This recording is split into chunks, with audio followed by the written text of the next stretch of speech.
Look what I just got today. It's an EVGA 3090 hybrid liquid-cooled GPU with 24 gigabytes of DDR6 RAM.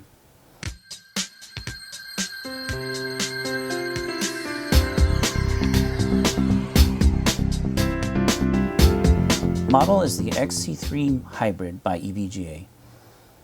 With this hybrid, average temp should be over 20 degrees cooler than those that use fans for cooling. The overclock room isn't as high due to power limits, but I'm looking for long-run rendering times using Daz3D and Blender. So overclocking, while that is important to me, is not something that I bought this card specifically for. This video review is specifically to replace my 3 video cards with one single RTX 3090 and see what negatives or positives this end up being. My current PC setup consists of 64 gigabytes of RAM, 2 NVMe drives, and a single 2 terabyte solid-state hard drive. When it comes to the GPU grunt work, I have the 3 GPUs, including a 2080 with 8 gigabytes of DDR RAM, and 2 1080 Ti's with 11 gigabytes of video RAM each. The reason why I have a hodgepodge of video cards is that when it comes to rendering in Daz3D at least, there's no need to do any kind of NVLink since, as far as I understand, it doesn't support memory pooling. So what ends up happening is I'm constrained by the 8 gigabytes in the 2080, and the 11 gigabyte cards each have their limits of 11 gigabytes. So when a scene gets so complex with textures and various models and things like that, if the scene exceeds 8 gigabytes of the memory for the 2080, I generally have to turn that card off and not even utilize it for rendering, which is quite a shame because it is just as fast as these 2 cards put together in one card. For the testing, I'll be measuring watts consumed by the whole computer at the wall during rendering for the 3 video card setup compared to 1 GPU. I'll be comparing average rendering times. I'll be comparing loading of the scene into memory, since my limited understanding is that, let's say you have a scene that uses 8 gigabytes of memory. I am thinking that the computer has to load 8 gigabytes of the scene to each card separately, which would then slow down the bus. It would slow down the whole wait time before it even gets to rendering. But I don't know. We'll find out. My current renders with Daz3D generally take at least 6.5 gigabytes of RAM. The quality of models and objects that you use nowadays is just much higher, much higher. And so you'll find that you're eating through RAM very quickly. And at least with Daz3D, since you can't directly use the AMD offerings, which would be 16 gigabytes, it's become kind of an NVIDIA only software. Now, this isn't fully true. There are other options such as Octane and Luxus, which allows you to use an AMD video card. But the additional complexity that it adds into it, with you having to map memory textures to each one, it's just not worth it to me. So I stick to NVIDIA, and again, that's why today I'm so excited to try out the new 3090. The first scene I'll be using is I make a rendering called Space Crimes, and it's a cartoon about 2 people, John Forrester and Madeline Price, who, actually here's the cover of one of my photo books. That's before Madeline entered the picture, but I'm going to be loading one of the scenes today that I've already recorded 3 times on how long it takes for the scene to even close the dialog box that it's loading versus before it finally shows up on in the viewport for editing. Again, my thoughts are I'm waiting longer because the 3 video cards have to each get that data before it can render it to the screen. Just to show you, Here's a wait time. We're loading from a PCI Express 4 2 terabyte S50 Lite NVMe drive. So it kind of gives you an idea of the wait time compared to maybe your system that you have at home. Again, I'll be recording this, how long before this disappears, and how long before it actually shows up in the viewport here. I'm going to pause it and come back. Okay, so it finished loading. That dialog box took a minute and 48 seconds for it to disappear. Then another 20 seconds, or just under 20 seconds, before it finally showed up in the viewport here. And I'm going to close in a little bit so you can kind of get a better image of how this works. I'm going to switch into what they call Iray mode, which is a NVIDIA only mode. Again, that's why I am sticking to NVIDIA based cards here. But in Iray mode, I'm going to move the scene around to just get an idea of fluidity and see how fast the refresh is and how well it seems to react as far as to my mouse motions. Okay, I moved the camera a little bit closer. I'm not using any screen capturing at the moment, and I do apologize about that. Again, here's the scene. As the camera I have set it up, I'm going to switch into Iray mode. Again, NVIDIA Iray mode. And then once that's up on the screen, I will move around. I'm also going to close this timeline, which I'm not using. Okay. All right. One thing to point out is in Iray mode, and you're using this this quick view method, hair is not rendered, and so she looks bald here. Now, when you finalize and tell it to render, that will show up. So, okay, with this, I'm going to now move around, and you can kind of see its refresh rate. When I let go, it fills in the scene more and more until we get to where we want to be.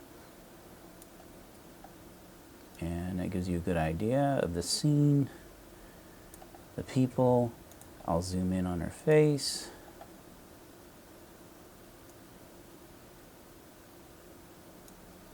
All right, hopefully that gives you a good idea. And I'm going to undo all this. Go back, go back, go back. Oops, there we go. I think that's how we found it. Once you hit render, that's when the window pops up and you wait again for the rendering to even begin. Down here at the bottom left,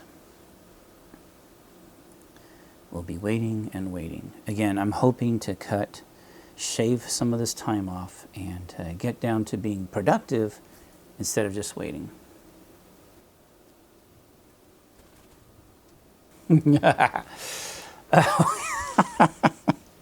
Okay, well, the reason why I'm laughing is it actually crashed.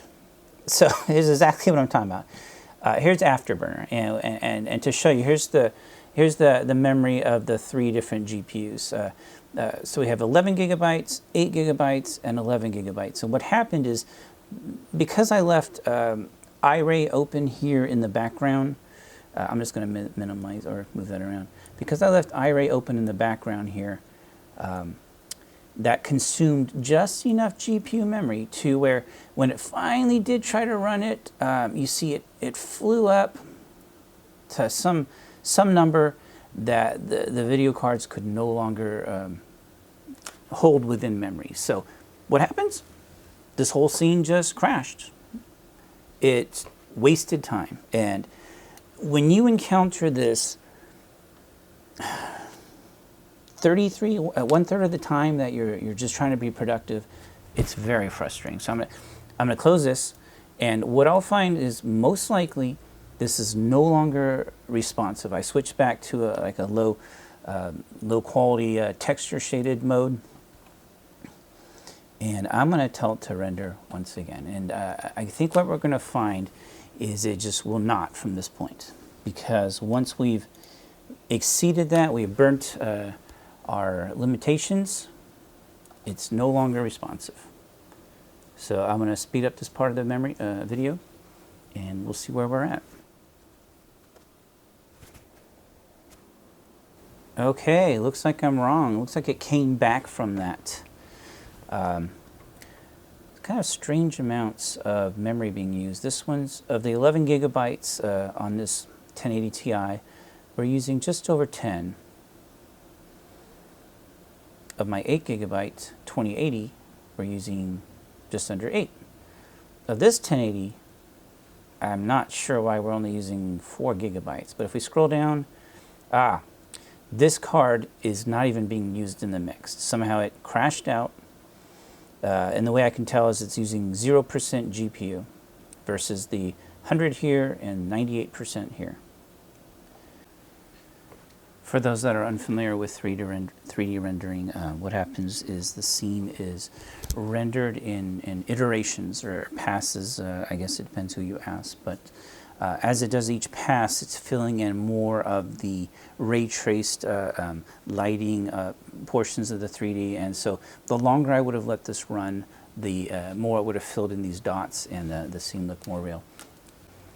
Another frustrating area that you spend time is in simply just clearing the scene. If I go here and say, you know what, clear the scene, don't want to save changes, no. And what it's doing now is it's taking this scene and it's simply clearing the memory out of the video cards. And to wait 2-3 minutes for this, 2 or 3 minutes, is just mind-bogglingly painful. Again, this is something else that I'm hoping that the EVGA 3090 hybrid can solve for me. When you take 2 minutes here, 3 minutes here, 5 minutes here, not to mention the wait time for it to render to me, I like 3,000 iterations or more. When you take all that up and put it together, you are just burning so much of your time. Rather than being creative, you're exercising patience. You're learning how to do other things. Browse the web while it's happening. Play on your phone. Save me, 3090. Save me. I started the render back up. I moved the camera in a little closer because I forgot to talk about another subject. This is about heat.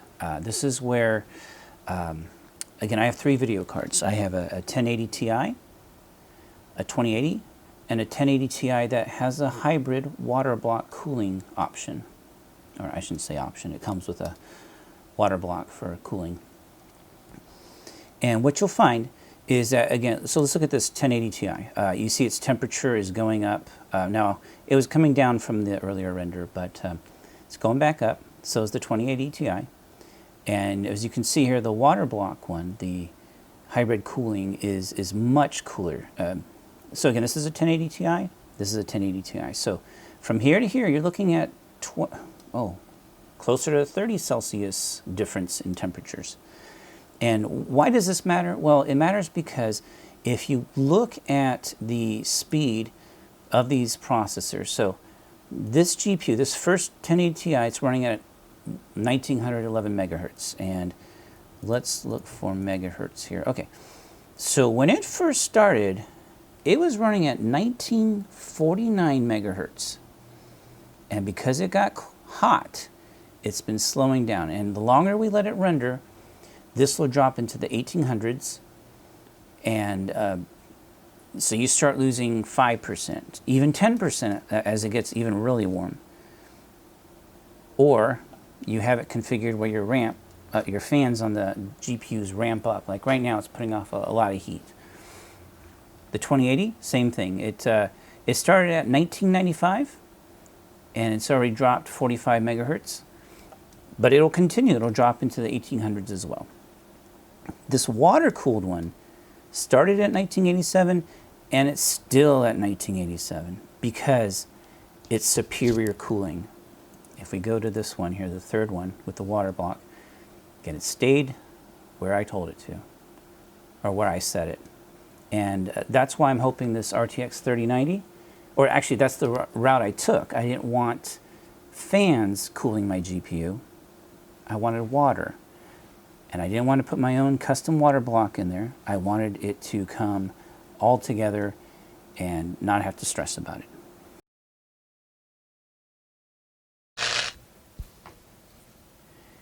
It's been 1 week since I received my RTX 3090 from EVGA water-cooled hybrid, and in that time I have overclocked the video card to the max I can find on GPU and its dedicated memory. By the way, that's 1550 plus on the DDR 6X and an additional 140 on the GPU itself. The water cooling keeps it nice and cool. I seem to run at around 2100, and it might drop down to 2045 when things get warm, which is 46 Celsius. It's crazy low, but it's been a great card. After I finish recording this video, I might find that I can overclock it just a little bit more, or I might find that the settings I have are too aggressive and the card's not quite stable at the levels that I set. As such, this will give you a great idea of what you could expect if you're switching from a multi-GPU setting to a single RTX 3090 configuration. Here are the questions I have answered in that 1 week, at least where my system is concerned, compared to this new RTX 3090. I'm going to use my cheat sheet for this.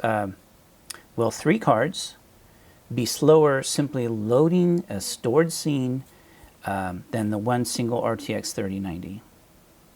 Number 2, will 3 video cards be slower at moving around the interface than the one single RTX 3090? Number 3, will 3 cards render the scene as fast, faster, or slower than the current configuration? Here's where I had my doubts. And number 4, will 3 video cards be slower at simply just clearing a scene, just telling it to clear everything out of memory so I can start off with a fresh new scene? Number 5, yes, there's more. Will I save power with this single card configuration versus the 3? And I think this is a no-brainer, but I have to ask it. Number 6, this is the final.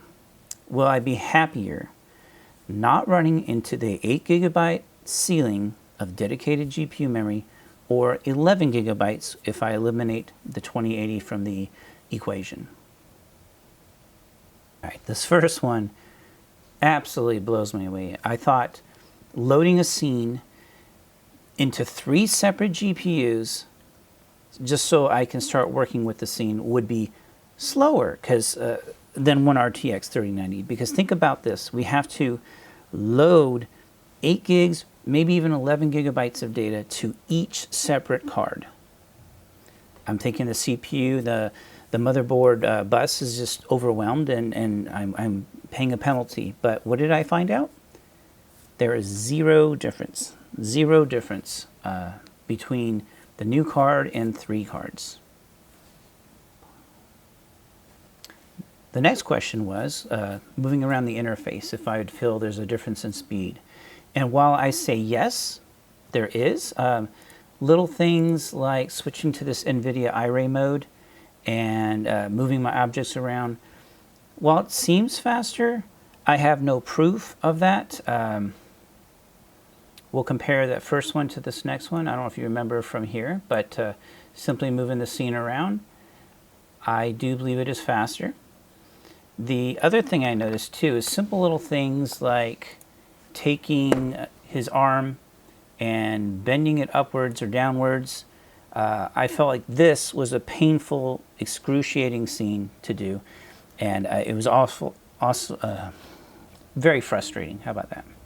So as you can see from here, that wait time wasn't too bad.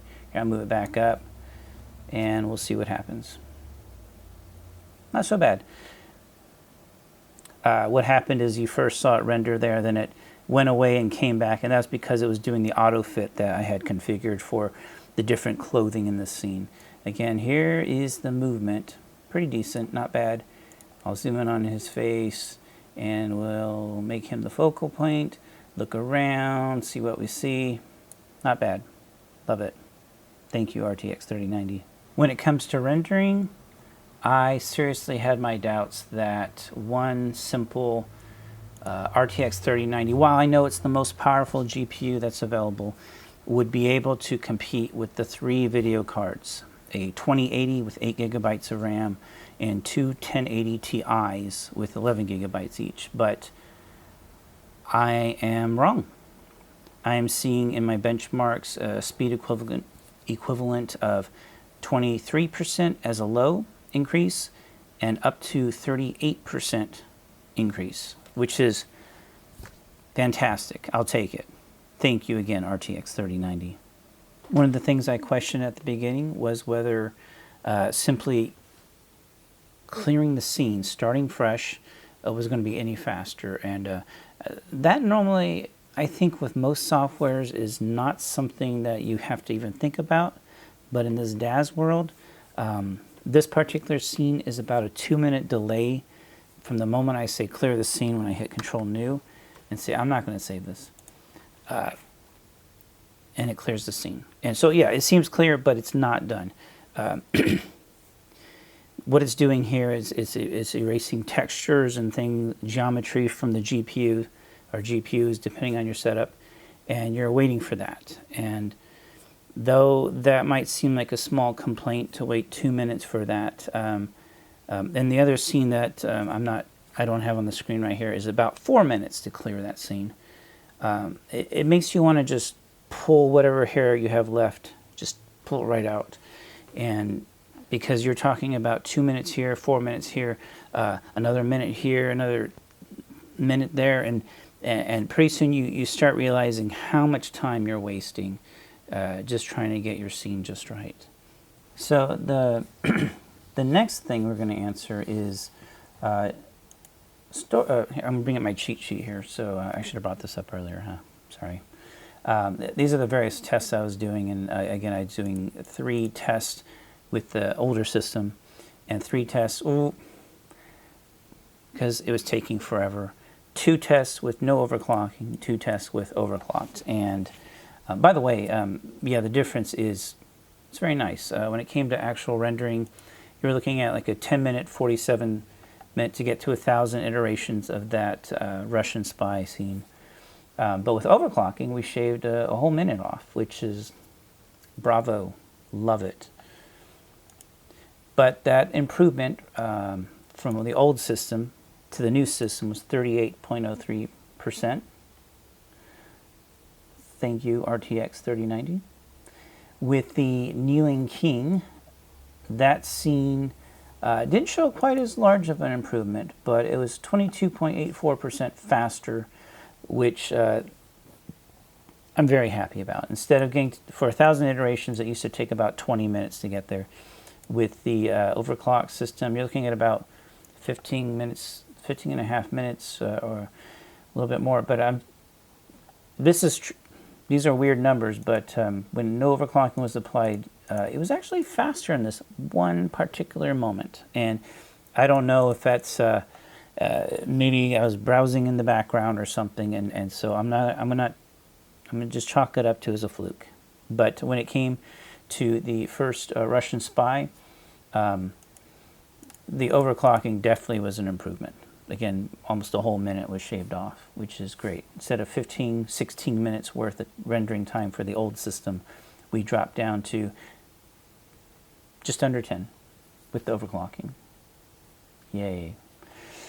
The other interesting part is with 3 GPUs, I was rendering the Russian spy scene. I was using about 702 watts of power. With the RTX 3090 at maximum overclock, this is from the overclocked with power limit increased by only 5%. We shaved off 170 watts of power, which is fantastic. Oh, 171, sorry. That's great. Love it, love it, love it. By the way, I kept this little factoid on the screen here. In the old system with 3 GPUs, again, 15 minutes, 51, yeah, that's that first render. But when you look at the log, it tells you how the different cards did. And the 2080 returned 567 of those 1,000 iterations. The 1080 Ti's, again, all three of these cards were overclocked to the max GPU and memory that I could find for those cards. Those cards returned just under half combined to the 2080. So keep that in mind. Yes, the 1080 Ti had 11 gigabytes of RAM. It saved my bacon so many times when I'm trying to render a scene that was just too complex, too many textures and things. So thank God they're there, but unfortunately they were just slower. But it's a trade-off. Gotta love it. As far as other benchmarks with the RTX 3090 hybrid by EVGA, the SC2, I only have the two here to show you, but pretty much across the board I'm seeing similar results. Other people reviewing the card will give you probably a lot more benchmarks and games, which I'm not going to do one single game here. I was focusing on the Daz3D and the content creation side of things, but with TimeSpy here, my score of 18164 is better than 99% of all results, which is fantastic. I'm not going to complain about that. I also want to point out, since I'm using the older Ryzen 7 3700X, the CPU score is being dragged down by that. If I had one of the newer 5000 series, it'd be a much higher score. It's just, what, 19% faster per single core, and I don't know how much faster for multi-core, but it's faster. Compared with this 3700X, it should be much higher. Looking at Firestrike Extreme, again, a very great score, 22419, better than 99% of all results. And this is December 19. So this is compared against other people with RTX 3090s and their different fan configurations and overclock configurations, and it did wonderful. I can't complain. Again, the CPU is weighing down the score a little bit, but still a fantastic score. Well, that concludes my little quick test in Daz3D as far as content creation and the RTX 3090 hybrid by EVGA. This is a $1,619 card, and hopefully no stinking scalpers get their hands on that, but what a fantastic card. Thank you for watching, and I'll see you soon, hopefully. Bye.